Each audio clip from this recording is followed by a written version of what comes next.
Diobi Stories, where values come to life. A storytelling platform celebrating truths that inspire, teach, and connect through timeless principles and meaningful journeys. Everything happened so fast. It felt like a flash. The day he had always looked forward to had finally come and gone. What made it even more magical was that he got to spend it with the woman he adored the most. Doyen couldn't stop smiling as he glanced repeatedly at his side, watching his bride sleep peacefully. How did I get so lucky? He thought to himself. He loved Toyin dearly and had vowed to make her the happiest woman alive.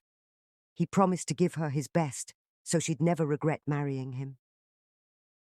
As they approached the hotel, he parked the car and went in to confirm their reservation. Once everything was settled, he moved all their luggage into the room before returning to wake his bride. Toyin, a deep sleeper as always, was still fast asleep. He gently woke her and carried her in his arms into the hotel. "You don't have to," Toyin gasped, but Doyen smiled and said he wanted to make the day special and memorable. The hotel staff admired the beautiful couple as Doyen carried his bride inside. He later left the room briefly to ensure everything was in order for their stay at the resort. When he returned, Toyin had already freshened up and fallen asleep again. Though he had looked forward to their wedding night for so long, he didn't disturb her. He let her rest, understanding how tired she must be.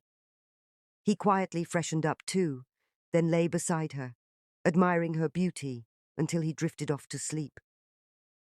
Toyin woke up surprised to see it was already morning. She had expected Doyen to wake her up. Feeling slightly guilty, she realized he had allowed her to rest even though he had longed for their wedding night. That showed just how much he cared. Doyen was always affectionate and never afraid to express it. Everyone in their circle said she was the luckiest girl in the world. Many admired the kind of man Doyen was, God-fearing, growth-driven, and with an amazing personality. Doyen woke up just in time to see his bride walking out of the bathroom. "I'm so sorry I slept off. Why didn't you wake me?" Toyin asked. "I knew you were tired," Doyen replied. "I wanted you to get enough rest and save your strength for this morning." Toyin smiled. "Well, I'm ready for you now. Let me take a quick shower." Doyen dashed into the bathroom, only to rush out when Toyin called out. But she laughed and said, "I'm joking. You should have seen the look on your face." They both laughed, talked, and enjoyed their time together as husband and wife. Doyen ordered lunch, and they spent the rest of their days at the resort, cherishing every moment and looking forward to the life ahead. "I'm going to make you the happiest wife ever," Doyen told Toyin. "That I don't doubt," she replied. After 2 blissful weeks, they returned to Lagos, ready to resume work. When they arrived home, Toyin walked into a beautifully decorated house with a sign that read, "Welcome home, wifey." "How did you manage to do this?" she asked, overjoyed. "Anything for you, baby," Doyen replied. They settled in and prepared for the work week. Toyin woke up early to make breakfast, and afterward, they headed off to their respective offices. The following months were filled with love and happiness. Doyen never stopped showing how much he cared. He'd surprise her with lunch at work, send thoughtful gifts, and even offer to cook for her. One evening, Toyin said, "I think we have a new neighbor. I saw someone moving in, but I didn't get to meet them.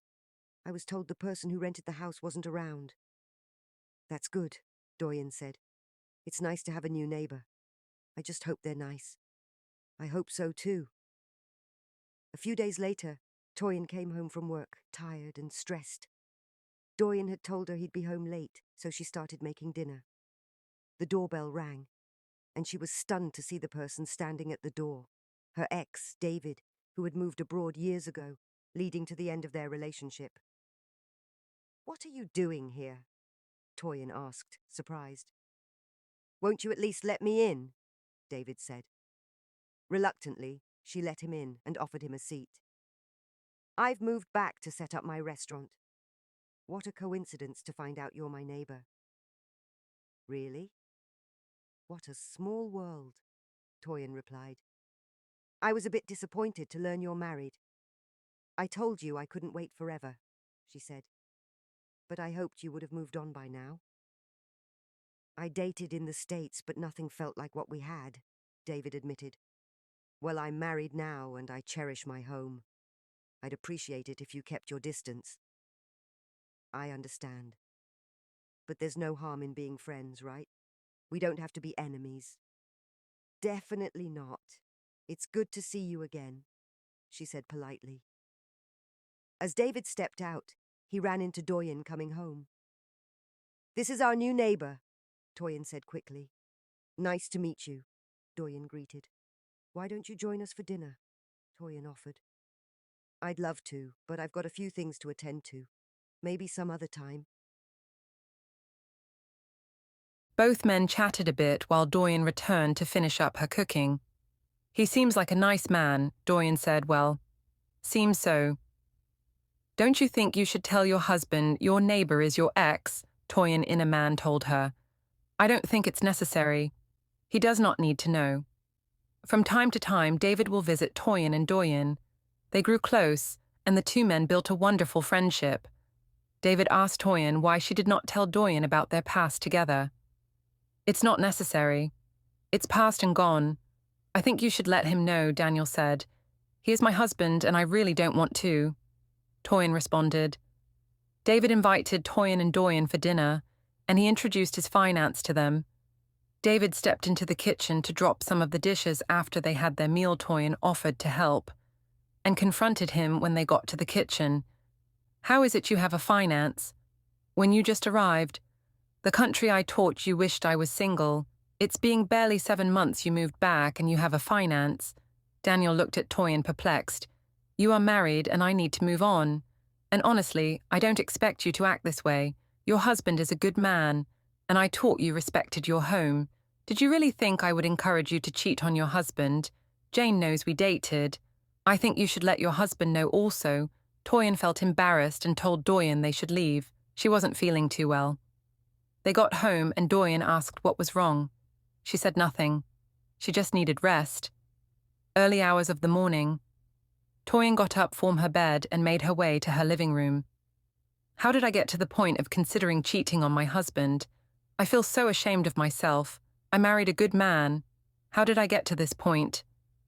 Cynthia Toyin's childhood friend visited her. It was a public holiday, and Doyen's boss had called for him. It's so good to see you, but I can't help but ask, how come you and Daniel are neighbors? I saw him driving out. He said he moved in back 7 months ago. The world is a small place. I guess, does Doyen know you both dated? Cynthia asked. I did not inform him. Why, that is not good.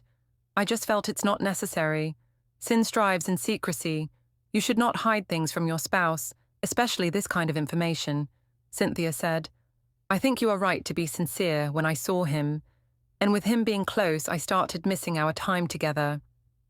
I didn't know it has gotten so bad. I was angry when he introduced his finance to me, and Doyen, confronted me, and he scolded me for thinking of betraying me husband and defiling my home. I have felt so insecure and angry with myself since then. How could I even think of cheating on my husband and going against everything I stand for? I think it's because you were not open with your spouse, and you are holding on to the past, neglecting the beautiful present you are currently in. You both had a beautiful relationship, but it did not work out. It's wrong to hold on to it and neglect the amazing man God brought your way. That is why you should never keep anything from your spouse. Be sincere and open. Temptations will come to him. And you also, when you share everything together, it helps keep you in check and also learn to be disciplined. Discipline is cheaper than regret. I am happy nothing happened between you and David, but I also think you should talk to Doyen about it. I will. Toyen responded. Toyen prepared an intimate dinner for her, and Doyen came home to meet the table decorated. What are we celebrating? He asked. Just us, Toyin replied. This is wonderful. Sorry I could not spend the public holiday with you, I understand. Cynthia visited, so she kept me company. They enjoyed their dinner together. I need to discuss something with you, Toyin said. I love you and appreciate you. You have been an amazing spouse, and I would like to ask for your forgiveness. Toyin explained everything that happened between her and Daniel to Doyen. I am really sorry, Toyin said. Sorry. I ever thought of cheating on you. I feel so disgusted with myself for thinking such. I promise never to keep anything from you again. I know David is your ex, Doyen said. How did you know, and why didn't you say anything? Toyin responded. I saw a picture of him on your phone when we were dating, and when I saw him, I recognized him. But I wanted you to tell me yourself. I am so sorry, Toyin responded. It's okay, I forgive you. You are my wife, and together we will fight for our home. I noticed how close you were getting with him, and I have been praying for you, although I think I would have talked to you about it. I am happy we are talking about it now. Please don't keep anything from me. I love you, and I want us to grow together and build a wonderful family. But we have to be willingly to do it together and stick together no matter what. I promise to do better and be more intentional with you as you are with me, Toyin said. I love you. The end.